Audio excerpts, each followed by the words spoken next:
Hello everyone. So this is my I think fourth video. So fourth video on straight line, and in this particular video I am going to show you first the proof of equation of line in normal form. How we got this one? Because last time I only discussed about the equation, but I have not discussed how we got this equation. तो ये equation कैसे मिला है ये हम लोगों ने पिछली बार डिस्कस नहीं किया था, तो इस बार मैं इसको डिस्कस करने वाला हूँ और उसके साथ में हम लोग जो नेक्स्ट एक्सरसाइज है 10.2 उसके कुछ क्वेश्चंस हम लोग करने वाले हैं. ना in this particular question, in this particular topic मैंने कहा था कि यहां पे दिया होगा गिवन ये परपेंडिकुलर डिस्टेंस p दिया होगा, तो ये OP दिया हुआ है small p distance, an angle AOP is equal to दिया हुआ है ओमेगा. तो इस इंफॉर्मेशन से मुझे इस लाइन PQ का इक्वेशन लिखना है. अच्छा, तो उसके लिए स्लोप ऑफ OA कितना होगा? अब इस लाइन का स्लोप कितना होगा? अगर ये एंगल ओमेगा हुआ तो इसका स्लोप होगा 10 ओमेगा. किसी भी स्ट्रेट लाइन का मेरे को अगर स्लोप निकालना है तो मुझे अगर एंगल पता है एक्स एक्सिस के साथ कितना एंगल बना रहा है पॉजिटिव डायरेक्शन के साथ में, तो उसका tan थीटा का वैल्यू होता है उसका स्लोप. तो OA का स्लोप होगा 10 ओमेगा. अब 10 ओमेगा को मैं लिख सकता हूं sign omega by cos omega, या आप लोग 10 ओमेगा ही रखिए, उससे कोई फर्क नहीं पड़ने वाला है. You can write 10 omega, you can write sine omega by cos omega, it doesn't matter. Now OA is perpendicular to PQ.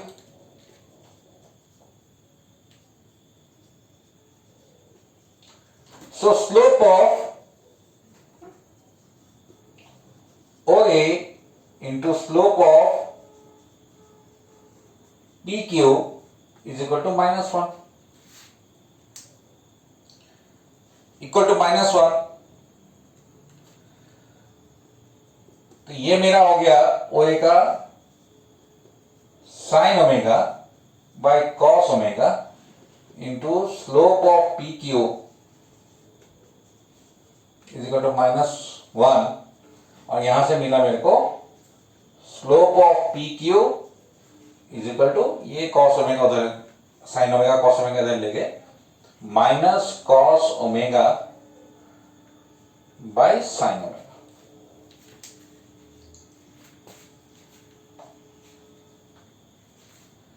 तो ये मेरा स्लोप है PQ का. अब इस स्ट्रेट लाइन का इक्वेशन लिखना है तो मुझे इसका स्लोप मिल गया m. उसके बाद में अगर मैं इस लाइन के ऊपर किसी भी एक पॉइंट का कोऑर्डिनेट निकाल लूं तो मैं स्लोप और पॉइंट फॉर्म से उसका इक्वेशन लिख सकता हूं. तो मैं क्या करूंगा, from here A I will draw a perpendicular L. Now in triangle OAL इस ट्राइंगल में A का कोऑर्डिनेट मैंने मान लिया A, B. अब क्या होगा, कॉस ओमेगा क्या होगा यहां पे, cos omega is equal to OL, मतलब अगर ये A, B हुआ तो ऑब्वियसली ये A होगा, ये B होगा. तो कॉस ओमेगा होगा base by perpendicular, base by hypotenuse, so A by P. यहां पे मेरे को P और ओमेगा दिया हुआ है, A मैंने अपनी तरफ से लिया हुआ है. तो जो चीज मेरे को दिया होता है क्वेश्चन में तो वो नॉन क्वांटिटी है, इसलिए यहां से मैं क्या करूंगा, P cos omega equal to small एक मिल गया.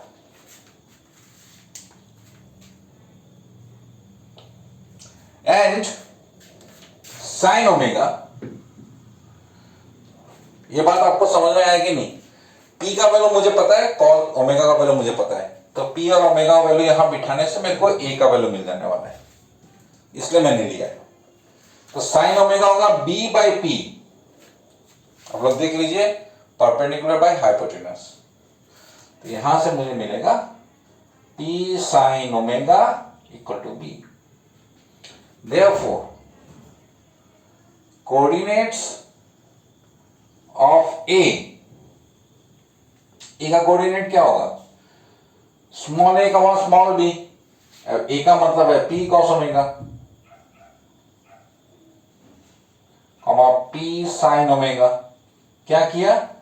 A का और B का वैल्यू यहां से जो मिला उसकी जगह बिठा दिया, यहां A का B था उसका कोऑर्डिनेट।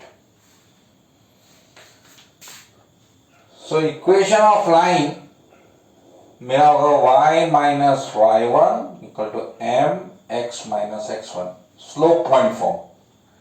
y1 का मतलब है ये, x1 का मतलब है ये, तो y minus p sine omega equal to m का वैल्यू मेरे पास में है minus cos omega by sine omega और x minus x1, so x minus x1 मतलब p कॉस ओमेगा। इसके बाद में ये साइन ओमेगा को यहां मल्टीप्लाई करके अगर मैं उसको रीअरेंज करूं, then I will get this equation and that is your proof. तो ये calculation part I think all of you can do, तो कैलकुलेशन पार्ट कीजिए। And if you can not do, you can go to page number 218 and there you will find that calculation part. तो 218 में ये आपका calculation किया हुआ है, so that you can do yourself. Now we will discuss question number 10.2. So question number 10, exercise number 10.2. So exercise 10.2, you have to write the equation of lines, मतलब equation of line दिया हुआ है, लिखना है आपको। जब आप लिखेंगे तो मैंने आप लोगों को अलग अलग मेथड दिखाया है, there are different methods, 4-5 methods to write the equation of line. So from question number 1 to question number 7, exercise 10.2, page 219,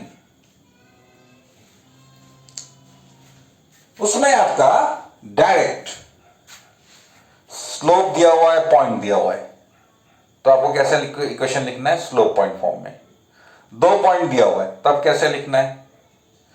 तो ठीक वैसे ही आप लोगों को ये दिया हुआ है, तो इसमें मेरे ख्याल से दे आर डायरेक्ट क्वेश्चन, आपको पता है इंफॉर्मेशन है, उस इंफॉर्मेशन को लेके आपको इक्वेशन लिखना है लाइन का, तो उसके लिए फिर अलग से मेरे को सिखाने का जरूरत नहीं है।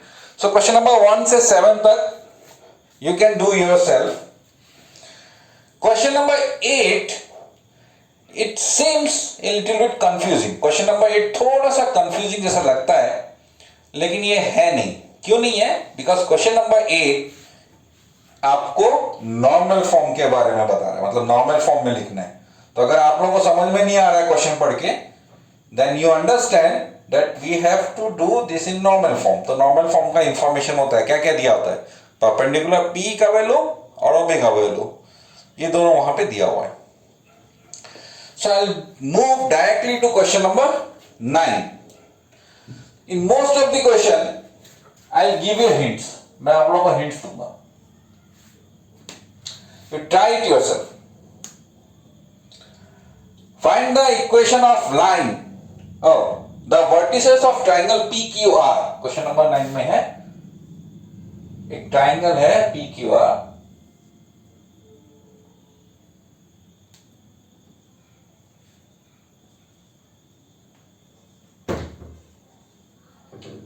उसे कोऑर्डिनेट्स दिया हुआ है। P का कोऑर्डिनेट दिया है 2,1, Q का कोऑर्डिनेट दिया है -2,3, R का कोऑर्डिनेट है 4,5।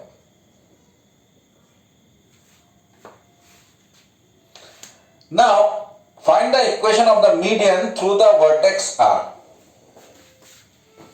Median through the vertex R. अच्छा, first thing, what is median? Median is a line connecting mid point of A side with the opposite vertex. तो यहां पे इसका मिड पॉइंट जो है, इसको जो ज्वाइन करने वाला है, इस लाइन का इक्वेशन लिखना है. अब इस लाइन का इक्वेशन अगर मुझे लिखना होगा, then how can write? It's very simple, because if I know the coordinates of P and Q, can I find the coordinates of its mid point? इसका कोऑर्डिनेट निकला कि नहीं? तो मिड पॉइंट का कोऑर्डिनेट मिल गया, तो ये R का कोऑर्डिनेट दिया हुआ है, ये A का कोऑर्डिनेट मिला. सो इन दिस लाइन दो पॉइंट का कोऑर्डिनेट मिल गया. अब दो पॉइंट का कोऑर्डिनेट मिल गया, इसका मतलब क्या है? तो हम 2 पॉइंट फॉर्म से उस लाइन का इक्वेशन लिख सकते हैं. तो इसमें आपको डायरेक्ट वो पॉइंट बताया नहीं है, but indirectly they gave you the condition how to find that point. तो आप उससे कर सकते हैं. Now we'll move to next question, is your question number 10.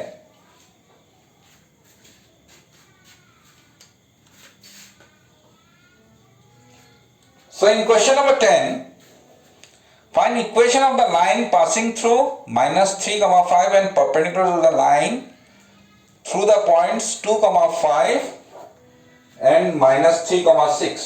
मतलब यहां पे ऐसे बताया हुआ है, ये है 2, 5 P पॉइंट, Q पॉइंट है -3, 6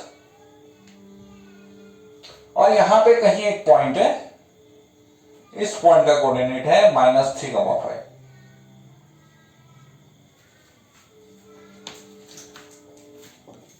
तो उन्होंने कहा है कि find the equation of the line passing through -3, 5 and perpendicular to PQ.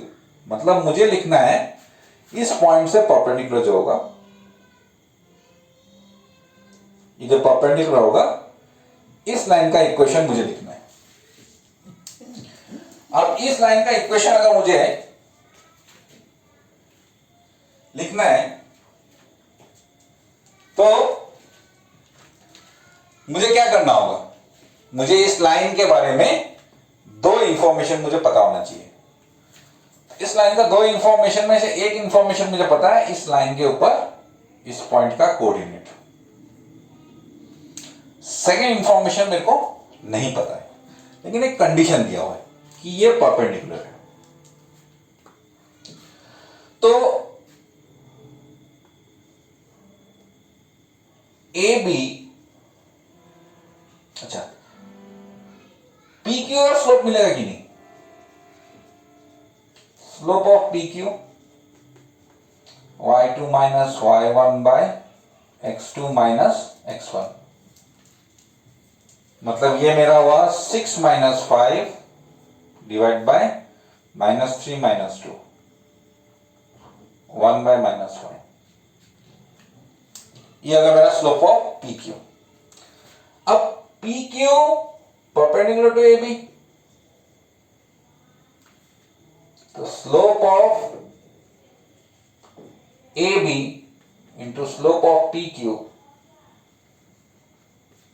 is equal to -1. If two lines are perpendicular, product of their slope is -1. इसका मतलब slope of AB equal to होगा -1 by slope of PQ.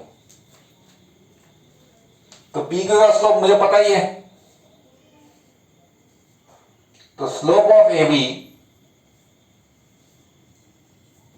Is equal to -1 divided by -1/5, मतलब 5. अब इसका slope, AB का slope 5 मिल गया, इसका स्लोप मिल गया, इसके ऊपर एक पॉइंट है. तो can we find the equation of line now. Equation of line हम लोग निकाल सकते हैं कि नहीं अभी? So do it yourself. मैं अब इतना calculation part I don't think it is required, because all of you are very good student. So this small calculation part I don't think you require, and you want me to solve it here. You try it, check your answer with your back side. If it doesn't matches, there is some mistake, try to check the mistake where you made the mistake. Try again, you check your questions, your solutions. And after that also, if you don't find any mistake and you feel that you need my help, then just message me. Okay, now we'll discuss another question. So we'll discuss as much as question we can discuss until the video doesn't crosses the allotted time. Now question number 11.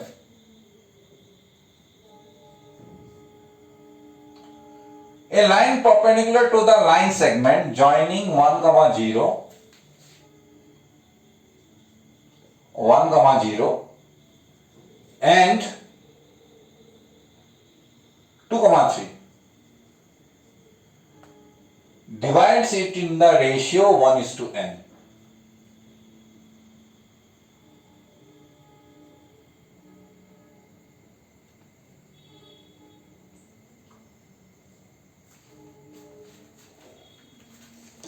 So what is given? This ratio is 1:n.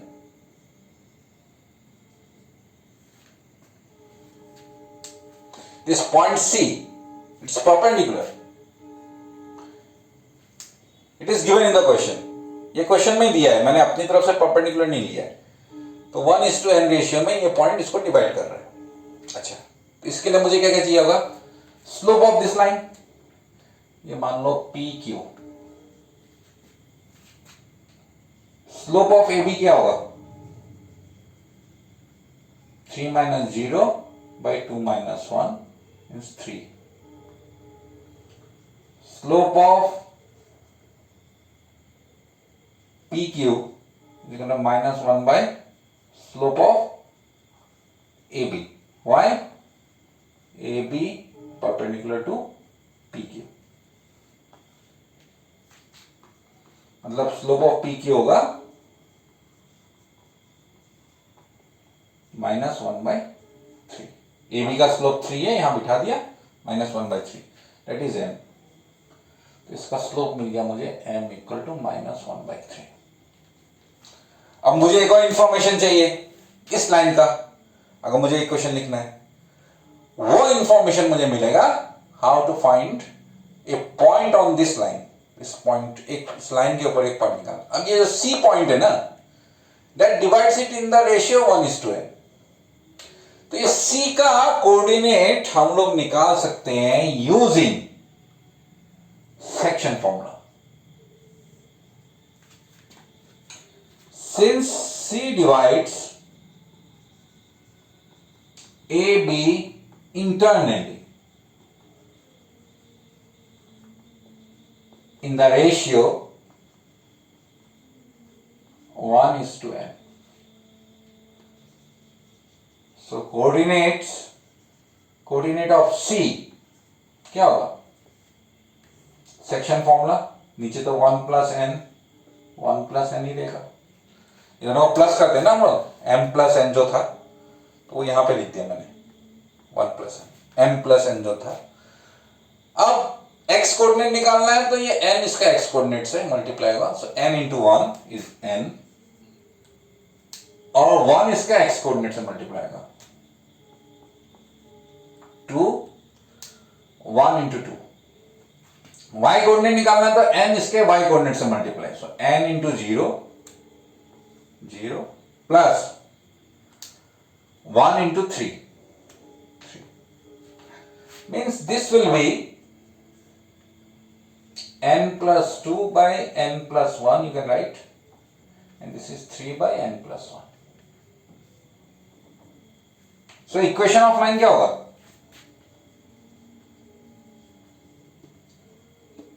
Point slope form y minus y1 equal to m x minus x1. तो y minus y1 का मतलब है ये coordinate 3/n plus 1, m का मतलब है ये -1/3, x minus ये वाला n plus 2/n plus 1. And rest is your simplification part. You simplify it. So simplify कीजिए, LCM लीजिए, नीचे n plus 1 दोनों तरफ से LCM कैंसिल जाएगा, 3 को यहाँ मल्टीप्लाई कर दीजिए. So you try that part and match your answer with your answers given in the back. You try that one and you see if you can get your answer or not. Okay, this calculation part I am not doing. I want you to do it yourself. Now next question is question number 12. Now question number 12 and question number 13, they are of similar kind. 12 and 13 are of similar kind. Similar kind in the sense they have a very similarity in asking question. Conditions may be different in both the question, but the approach will be same. So in 12 and 13, I will show you number 13, and with the help of that, if you understand 13, I think 12 you can do it yourself. Find the equation of line passing through the point 2, 2. So there is a line which passes through the point 2, 2. And cutting of intercepts on the axis, whose sum is 9. Intercepts on the axis.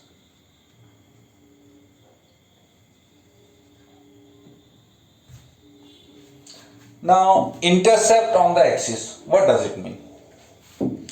If you remember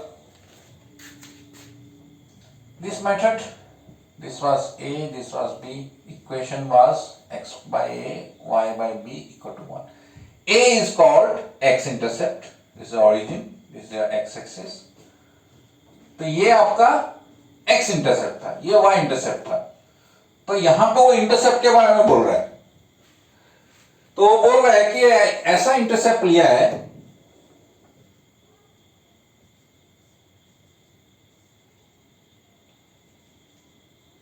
जो A और B अगर मान लिया हम लोगों ने, x intercept and y intercept. So let the line, the x intercept and y intercept of the line B, small a and B. मान के चल रहे हैं A और B. Now question arises, why we will take this one as A and B and why we are taking this one? The reason is because they said that the sum of the intercept, question में बोला है sum of the intercept is 9. मतलब question में दिया हुआ है कि इसको और इसको प्लस करके 9 मिलेगा. तो ये मेरे को कंडीशन यूज करना है. I have to use this condition. अब ये इंटरसेप्ट को अगर मैं नहीं लूंगा ए और बी तो मैं किसको प्लस करके 9 लिखूंगा? तो इसलिए मैंने ये ए और बी लिखा है. Now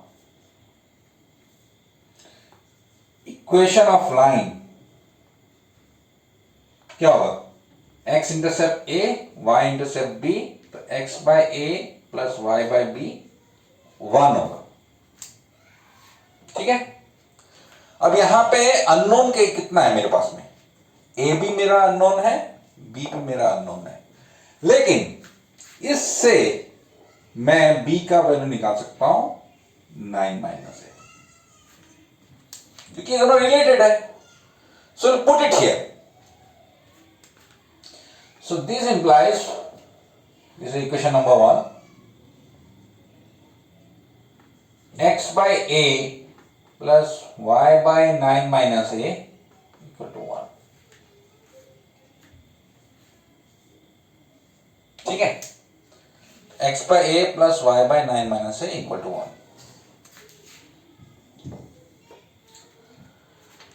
Now, a very important thing. Very important thing. What is that very important thing? Then if any point lies on a curve, मतलब कोई भी पॉइंट किसी भी कर्व के ऊपर में, जैसे मान लो 2,2 इस लाइन के ऊपर में है, या कोई भी पॉइंट किसी सर्कल के ऊपर में हो, या कोई भी पॉइंट किसी पैराबोला के ऊपर में हो, ये सब आप लोग सीखेंगे बाद में. तो अगर वो उसके ऊपर में है, तब उस लाइन के इक्वेशन में या उस कर्व के इक्वेशन में x और y की जगह ये x कोऑर्डिनेट और y कोऑर्डिनेट हम लोग बिठा सकते हैं. सिंस 2,2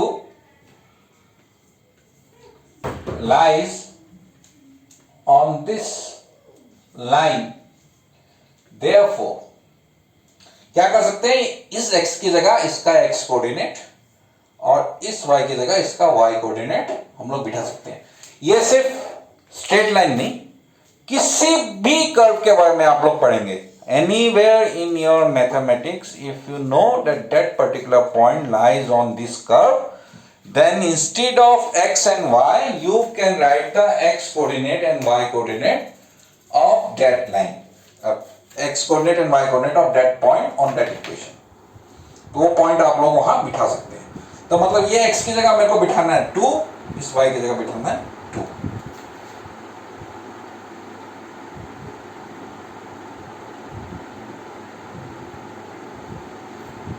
अब इस इक्वेशन को सॉल्व करके मेरे को a का वैल्यू निकालना है. a into 9 minus a, 2 into 9 minus a plus 2a तो 1. ये गया मेरा 18 by 9a minus a square equal to 1.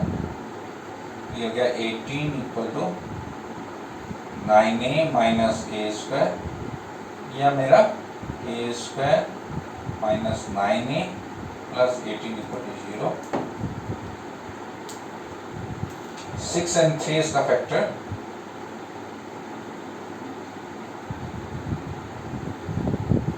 Factor बनाने से मिलेगा a minus 6, a minus 3 equal to 0.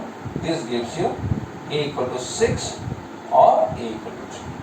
अगर a 6 हुआ तो b equal to क्या होगा?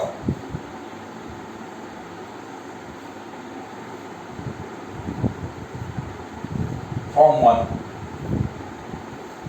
b होगा मेरा 9 minus 6, 3. और a अगर 3 हुआ तो b होगा 9 minus 3, 6. So therefore ये मेरा दो पेयर मिल गया. ये a, ये एक ये वाला, तो यहां बिठाना है इस इक्वेशन में बिठाना है. इस इक्वेशन में बिठाने से मेरा ये हो जाएगा x by a. x by a मतलब पहला वाला अगर मैं लूंगा तो x by 6 plus y by 3 equal to 1. और अगर इसकी जगह मैं 3 बिठाऊं, x by 3 plus y by 6 equal to 1. Now question arises कि ये कैसे पॉसिबल है, दो लाइन का इक्वेशन क्यों मिला हमें, उसका कुछ रीजन होना चाहिए. तो उसका रीजन ये है, ये 3 है, ये 6 है, ये बन गया एक लाइन. या यहां पे 3 है, यहां पे 6 है, ये बन गया दूसरा लाइन. और ये जो पॉइंट है ना, ये वो 2,2 तो 2,2 से पास कर रहे हैं दोनों. तो यहां 3 plus 6 करके 9 मिल रहा है, यहां पे ये 3 और यहाँ पे ये 6, ये 3 + 6 करके भी 9 मिल रहा है, अल्टीमेटली 9 मिल रहा है और 2,2 से पास कर रहे हैं। That's why we are getting 2 different equation. If अगर ये आप लोगों को दिखाई नहीं दे रहा है, मोस्ट ऑफली शाइनिंग हो रहा है इसमें, तो ये इक्वेशन है x/6 + y/3 = 1 और दूसरा इक्वेशन है x/3 + y/6 = 1। मतलब a और b का एक बार ये b यहाँ बिठाया मैंने, अगली बार मैंने ये और ये यहाँ बिठाया, इसलिए 2 इक्वेशन मिले। तो इस चीज को आप लोग ध्यान रखिए।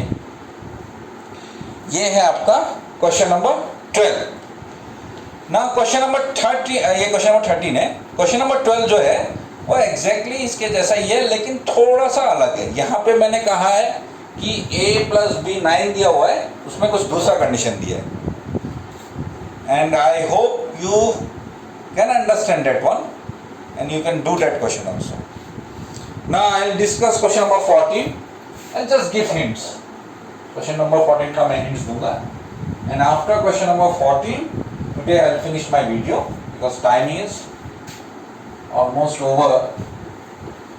So after that, in my next video we will discuss further questions. Now question number 14.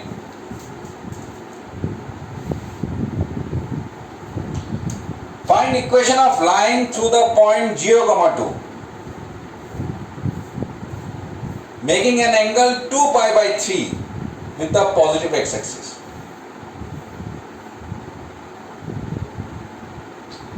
Zero, 2 यहाँ पे है 2π/3 एंगल।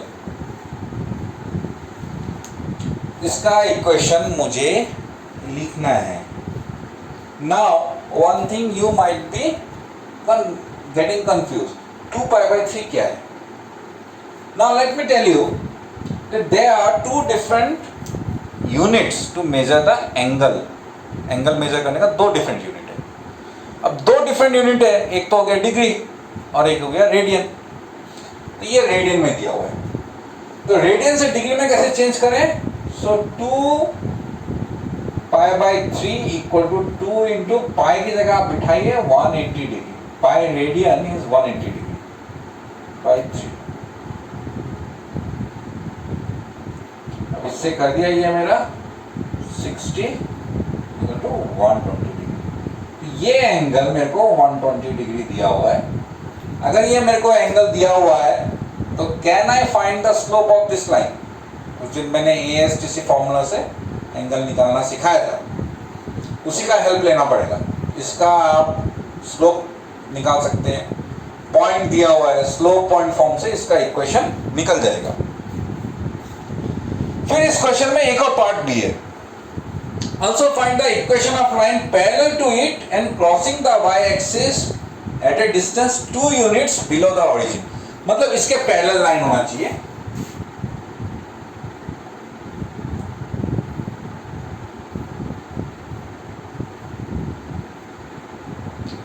लेकिन ये -2 यूनिट्स -2 से पास करेगा तो ये पॉइंट हो गया -0, -2।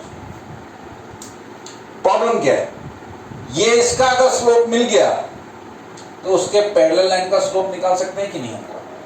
ये मैंने आप लोगों को स्लोप्स के बारे में जब पढ़ाया था तभी बताया था। इफ 2 लाइन्स आर पैरेलल तो उनके स्लोप्स के बीच में कनेक्शन है, तो वो कनेक्शन आप लोग याद रखिए। उसके बाद में अगर इसका स्लोप मिल गया, ये पॉइंट का कोऑर्डिनेट है, तो इसका भी इक्वेशन हम लोग लिख सकते हैं। So in this question you have 2 different question, मतलब 2 चीज पूछा है। एक तो इस लाइन का इक्वेशन निकालना है और एक इस लाइन का निकालना है। तो इसका पॉइंट का कोऑर्डिनेट है, इसका एंगल दिया है, तो इसका स्लोप निकाला, ये पॉइंट लिया, इसका इक्वेशन निकाल दिया। फिर इसके पैरेलल है। अगर स्लोप क्या होता है पैरेलल होने से? इक्वल होता है, मतलब इसका स्लोप और इसका स्लोप सेम है, तो इसका स्लोप मुझे पता चल गया, ये पॉइंट का कोऑर्डिनेट मुझे मिल गया, तो इसका भी इक्वेशन में निकाल सकता हूँ। तो इस क्वेश्चन में 2 चीज पूछा है, तो दोनों आप निकालिए। And this was our question number 14। इसके बाद में मैं जो भी क्वेश्चंस है, I think some of questions I will discuss here. ज़्यादा क्वेश्चन बाकी नहीं है मेरे ख्याल से। इस एक्सरसाइज में वी हैव मैक्सिमम 14 हो गया ना, 15 20 तक है। सो सारे क्वेश्चंस तो हम लोग यहाँ पे नहीं करेंगे, but still I think 1 2 3 4 4 questions हम लोग श्योर यहाँ से करने वाले हैं जो बचा हुआ है। So thank you very much. If you have any doubt you please message. Thank you.